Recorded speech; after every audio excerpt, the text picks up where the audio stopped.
आइए आज सुनते हैं रामेश्वरम की कहानी। ये एक अनोखा मंदिर है जो ज्योतिर्लिंग के साथ साथ एक धाम भी है।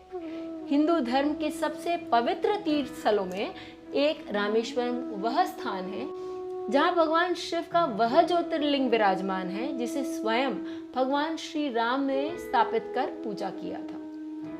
यह वैष्णव और शैव दोनों भक्तों के लिए समान रूप से पवित्र स्थल है और 4 प्रमुख धामों में से एक है।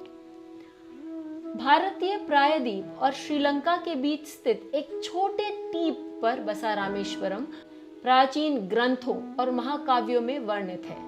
तमिलनाडु का एक हिस्सा। यह स्थान रामनाथ स्वामी मंदिर का धाम है जहां रामेश्वरम ज्योतिर्लिंग स्थापित है।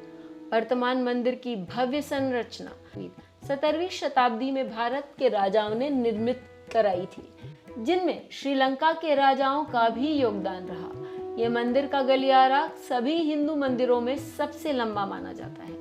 मंदिर के कुछ हिस्से 1000 वर्ष से भी प्राचीन हैं, किंतु इसके पौराणिक संदर्भ हमें सीधे रामायण काल तक ले जाते हैं। तो चलिए सुनते हैं उस पौराणिक कथा को।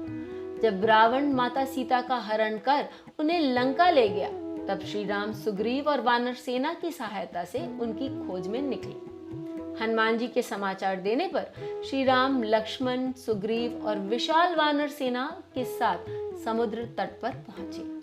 सामने लंका थी जिसे पार करना असंभव प्रतीत हो रहा था।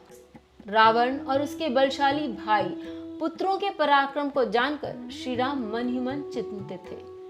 प्यास लगने पर उन्होंने लक्ष्मण से जल मंगवाया। वानरों ने शीघ्र ही शुद्ध जल लाकर दिया, किंतु जैसे ही श्री राम पीने लगे उन्हें स्मरण हुआ कि बिना भगवान शिव की पूजा किए जल ग्रहण करना उचित नहीं है। अतः उन्होंने रेत से शिवलिंग की स्थापना की और गहन भक्ति से शिव की आराधना आरंभ की।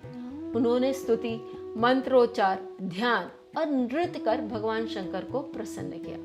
श्री राम ने प्रार्थना की, हे देवादिदेव महादेव, आप भक्तों के रक्षक हैं। रावण आपका भक्त है और आपके वरदानों से अजय बन चुका है।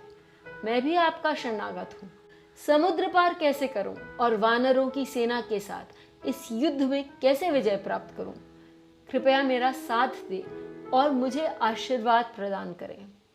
भगवान शिव श्री राम की भक्ति से प्रसन्न होकर साक्षात प्रकट हुए और बोले, हे रघुनंदन राम, तुम्हें विजय का आशीर्वाद देता हूं।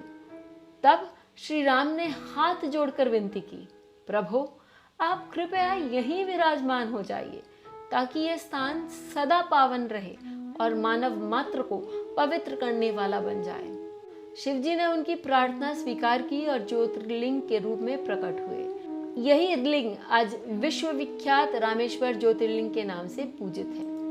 रामेश्वरम यात्रा का एक महत्वपूर्ण अंग है। यहाँ स्थित 64 पवित्र तीर्थों में स्नान करना। इनमें से 22 तीर्थ केवल मंदिर प्रांगण में ही स्थित हैं। प्रत्येक जल स्रोत का स्वाद और तापमान भिन्न है तथा इन्हें औषधीय और पाप हरण करने वाला माना जाता है। कहा जाता है कि 22 तीर्थ श्री राम के तरकश के 22 बाणों का प्रतीक है। यात्रा की शुरुआत 4 बजे होने वाली मणि दर्शन से होती है। यह मणि एक स्फटिक से निर्मित लिंग है। इसके दर्शन के बाद स्नान का क्रम आरंभ होता है। प्रथम और प्रमुख तीर्थ है अग्नि तीर्थम, जो बंगाल की खाड़ी के तट पर स्थित है। रावण वध के उपरांत जो एक ब्राह्मण और शिव भक्त था, श्री राम को ब्रह्म हत्या का पाप लगा। इस पाप के प्रायश्चित हेतु श्री राम ने समुद्र में स्नान कर शिव जी की आराधना की। तभी से यहाँ स्नान करने को पाप मुक्तिदायक माना गया है। यही वह स्थान भी है जहाँ माता सीता ने अग्नि परीक्षा दी थी।